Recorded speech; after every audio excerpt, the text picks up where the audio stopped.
Bonjour les amis. Un autre élément qui nous est donné dans la Terre École de vie pour nous permettre de comprendre un autre aspect, c'est ce que moi j'appelle l'entreprise. Qu'est-ce qui permet à une entreprise d'avoir du succès? Le texte que j'ai ici devant moi est un peu associé à la construction d'un édifice, si vous voulez, où on parle davantage de chacun doit faire son travail, chacun doit procéder de la façon dont il est le plus compétent pour atteindre un même objectif. Mais moi, j'ai un autre aspect que je veux vous faire développer. Je vais vous lire quand même ce texte-là, mais je vais tomber davantage sur l'unité d'action que l'on doit avoir, notamment de l'action, mais surtout de l'unité de façon globale que je vais essayer de décortiquer avec vous. Écoutez le texte que Lorraine nous avait présenté. Le royaume de Dieu est semblable à une grande construction. Il faut des manœuvres pour préparer le terrain, des maçons pour lever les murs, des électriciens, des plombiers, des menuisiers. Il faut également un contremaître pour diriger la construction, un architecte pour faire le plan et des ingénieurs pour assurer la solidité de l'édifice.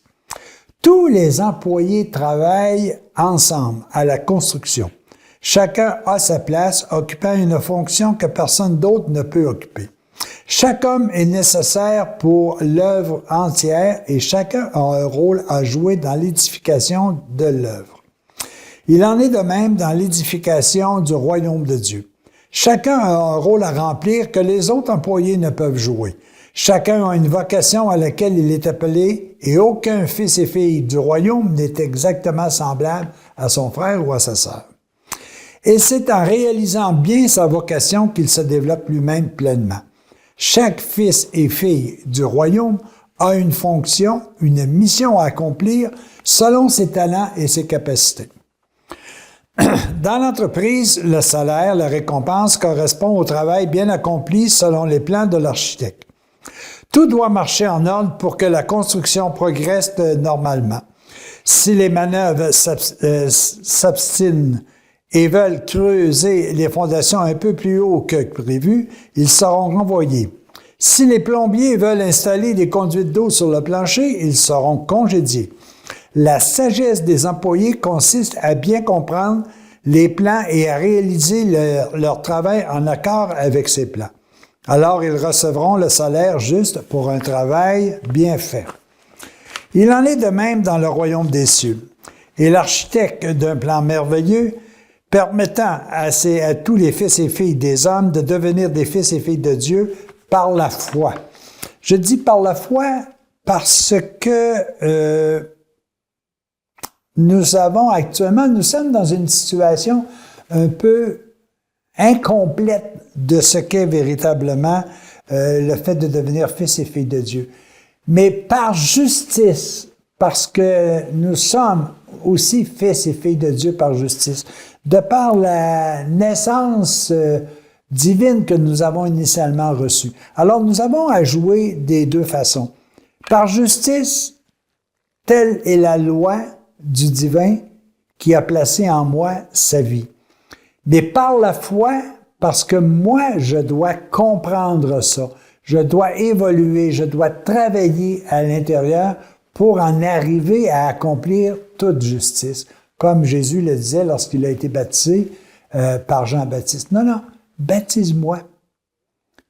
Il est de la volonté que toute justice s'accomplisse. Et la toute justice, c'est qu'un jour, moi, je puisse comprendre que je suis fils et fille de Dieu.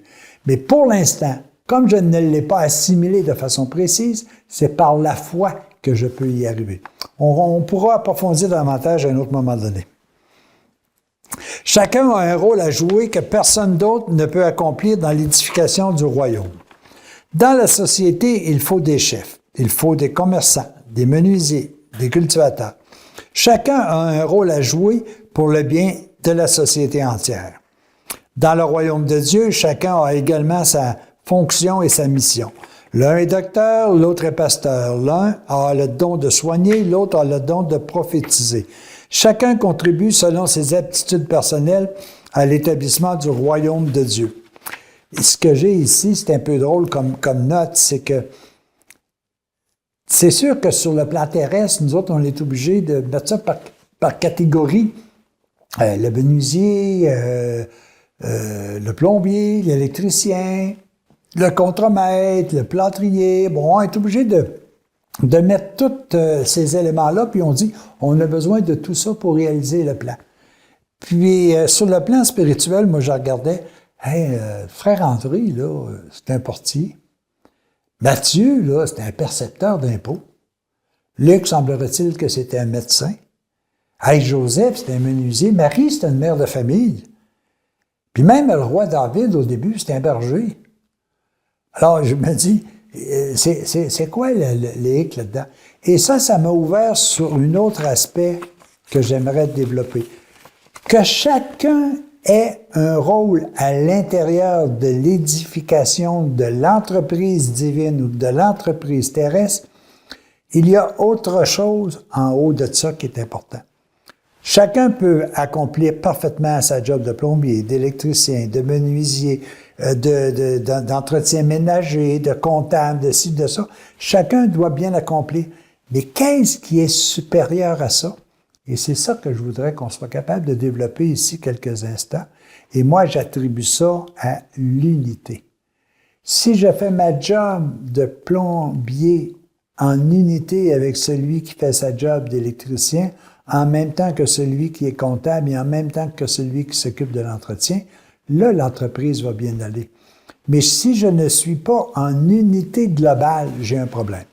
Et là, je voudrais prendre quelques instants pour essayer de bien identifier que signifie l'unité. Et je vais vous amener différents éléments. D'abord, quand le plombier fait son travail, c'est pour que l'entreprise réussisse. Quand l'électricien fait bien son travail, c'est pour que l'entreprise réussisse. Quand le vendeur fait bien son travail, c'est pour que l'entreprise réussisse. Donc, il faut que toutes les constituantes de l'entreprise aient une unité de but. Il faut qu'ils aient aussi une unité de pensée sur la façon dont cela doit se voir. Comment on projette notre pensée dans la réalisation de l'entreprise. Si l'un pense que l'entreprise doit s'en aller de même, puis que l'autre doit s'en aller de même, puis que l'autre doit s'en aller de même, c'est un échec certain. Alors, il faut être capable d'avoir cette concrétisation d'une pensée uniforme dans l'objectif ou dans la mission qui nous est donnée pour l'entreprise. L'autre aussi, c'est de dire, ça me prend une unité d'action. Ça me fait penser bien souvent, on fait des travaux de voirie, puis après avoir fini le travaux d'aqueduc, on s'aperçoit qu'à un moment donné, on va arrêter ça parce que faut que je recreuse aussi parce que j'ai oublié de laisser passer les câbles d'électricité. Il faut qu'on soit intégré par rapport à l'action. La même chose par rapport à l'enseignement. Comment on propage le même message à tout le monde? Que ce soit le plombier, peu importe, c'est la même façon. Sur la méthode de travail, est-ce qu'on appartient à la même famille? Vous savez, les entrepreneurs qui réussissent aujourd'hui disent, moi, c'est grâce à la famille. Tous mes employés, là, c'est tous des membres de la famille. La méthode, la façon de travailler, est-ce qu'on travaille tous dans l'harmonie ou est-ce qu'on travaille tous dans la paix? Est-ce qu'on travaille tous dans la joie ou est-ce qu'on travaille pour un gain pécuniaire à chacun? Regardez ce que je viens de vous dire, là. C'est exactement de la même façon quand je veux établir l'entreprise divine sur Terre. Il faut que l'on ait tous une même unité. Est-ce qu'on est unis par rapport au but que Jésus nous a donné, c'est-à-dire de retrouver notre place? Est-ce qu'on a les mêmes méthodes de travail? Est-ce qu'on a les mêmes pensées? Est-ce qu'on a le même enseignement? Est-ce qu'on suit tout l'enseignement de Jésus ou on commence à contester la façon dont il l'a dit puis qui aurait peut-être pu être dit autrement ou quoi que ce soit? Le plan, la réussite de l'entreprise divine se fait par l'unité. Peu importe que tout le monde accomplisse très bien leur tâche à la base, il faut que le tout soit fait avec une unité. Alors, pensons, est-ce que mon unité est en conformité avec l'enseignement, avec la pensée, avec la méthode de travail, avec la façon de faire de toute la famille qui est divine. Les amis, bonne réflexion sur l'unité.